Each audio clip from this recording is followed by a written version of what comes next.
महानगर पालिका अमरावती, यहाँ पर जन्म मृत्यु के दाखले के लिए जनता को अनेक परेशानियों का सामना किया जा रहा है। इसी संबंध में शिवसेना के नेता प्रवीण हरमकर, इनसे हमने इंटरव्यू लिया, बातचीत की। प्रस्तुत है बातचीत के अंश। जय महाराष्ट्र। प्रवीण वसंतराव हरमकर, माजी विरोधी पक्षनेता, मनपा अमरावती। गेल्या अनेक दिवसापासून 3 ते 4 महिन्यापासून लोकांना जन्म मृत्यूच्या दाखल्यासाठी वारंवार चक्रा मारा लागत आहे। महानगरपालिकेत वारंवार धुवा लागत आहे। त्याचं कारण असं आहे का लोकांना त्या दाखल्याचं, जन्म मृत्यूच्या दाखल्याचं काम वारंवार पडते। शैक्षणिक मुलांच्या अनेक कामासाठी जन्माचे दाखले लागतात। त्यांच्या ऍडमिशनसाठी म्हणो, त्यांच्या तहसीलच्या कामासाठी म्हणा, की त्याच्या अनेक गोष्टीसाठी जन्माचे दाखले लागतात। मृत्यूचे दाखले तसेच सर्व लोकांना हर ठिकाणी आता नवीन योजना आलेल्या आहे। आपली लाडकी बहीण म्हणा, या लोकांच्या त्या सर्टिफिकेटसाठी, लोकांच्या प्रॉपर्टीच्या हेरफेर करण्यासाठी, फेरफार करण्यासाठी म्हणा, अनेक गोष्टीसाठी हे सगळे कागद अनिवार्य आहे। पण आपल्या महानगरपालिकेत येत्या 3 ते 4 महिन्यापासून लोकांना वेटिंगवर दाखले मिळत आहे। म्हणजे आज मी अगर दाखल्याची अर्ज केला तर मला येत्या 3 ते 4 महिन्यानंतर अर्ज दाखला मिळतो। याच्यावर त्यांचं कुठंच लक्ष राहत नाही। आणि आता सध्या परिस्थिती महानगरपालिकेची माहिती आहे का, सध्या कुठे नगरसेवक बोलणार असले तर कोणी लोकांना लक्ष केलं असतं, पण ते आमच्या लक्षात आलं। वारंवार लोक जात होते, आमच्याकडे येत होते, पण मी ते 2-3 वेळा महानगरपालिकेत लक्ष घातलं। पण त्यांचं ते कसं आहे, मी एखादा दाखला म्हटलं तर मला ते पटकन काढून द्यायचा, आणि एखाद्या मोठ्या माणसानं सांगितलं तर दाखला निघून जायचा, एखाद्याने पैसे दिले तर तो दाखला निघून जायचा। हा भाग वेगळा। पण जो सामान्य जनता तिथे जायची त्यांना दाखल्यासाठी, तर त्यांना तो कोणताही दाखला 3 ते 4 महिन्यानंतर भेटायचा। लोकांचे सगळे काम, शासनाचे सगळे काम थांबलेले आहे। फेरफारमध्ये अनेक गव्हर्नमेंटचं नुकसान आहे। लाडकी बहीणमध्ये लोकांची कामं थांबली आहे, मुलांचे शैक्षणिक कामं थांबले आहे, तहसीलमध्ये लोकांचे कागद तसेच पडलेले आहे, कलेक्टर ऑफिसला लोकांची कामं तसेच पडलेले आहे। म्हणजे अनेक बाबी त्या 2 दाखल्यामुळे अडतात, हे सगळ्यांना माहिती आहे, ते लागूच आहे।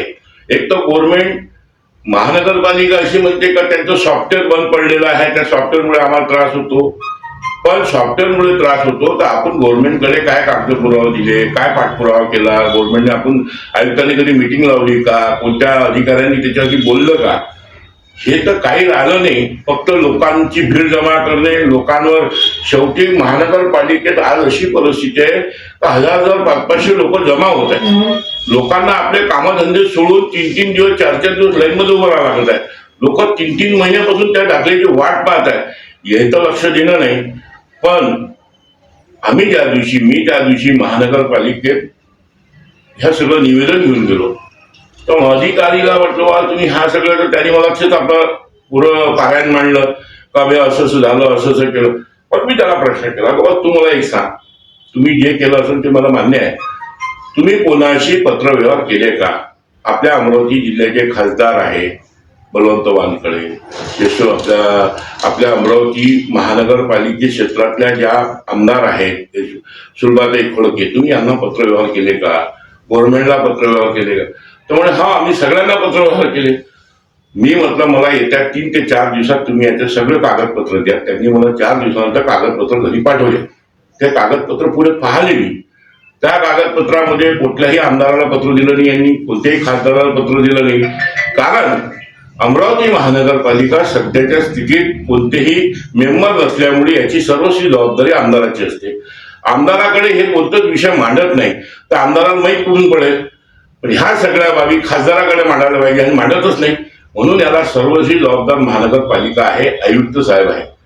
म्हणून त्यांनी आता मला जे पत्रव्यवहार केले त्या पत्रात त्यांनी सरळ सांगितलं मला का मी येत्या 7 दिवसात ही सरळ जे थांबलेले लोकांचे दाखले आहे, मी 7 दिवसात त्याला कंप्लीट करतो, आणि लोकांना प्रयत्न करतो का लवकरात लवकर मी हे दाखले देण्याचा, म्हणजे जन्माचा असो मृत्यूचा असो असं त्यांनी मला लेखी पत्र दिलेलं आहे।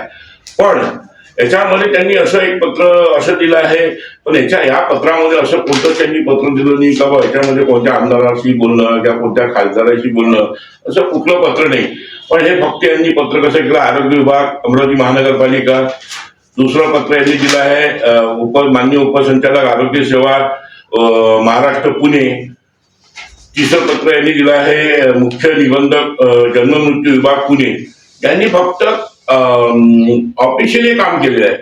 पण आपले इथले जे जबाबदार आहे, कलेक्टर साहेब आहे, विभागीय आयुक्त असतात, त्यांच्याशी तुम्ही चर्चा केल्या का? तुम्ही त्यांना सांगितलं का आपल्या इथलं सॉफ्टवेअर बरोबर नाही?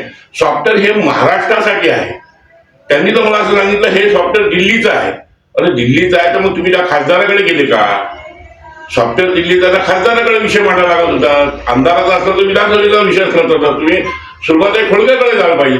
हा कोणता विषय नाही करता, फक्त महानगरपालिका लोकांना त्रास देण्यासाठी हा सगळा विषय करताय. मी त्यांना आता स्मरणपत्र दिलं काल म्हणजे मी त्यांना दिलं 4 तारखेला स्मरणपत्र दिलं का बा तुम्ही अगर हे त्वरित लोकांना अगर तुम्ही दाखले देत नसाल तर मी कोणत्या लेवलचं आंदोलन करेन मी तुम्हाला ते सांगणार नाही.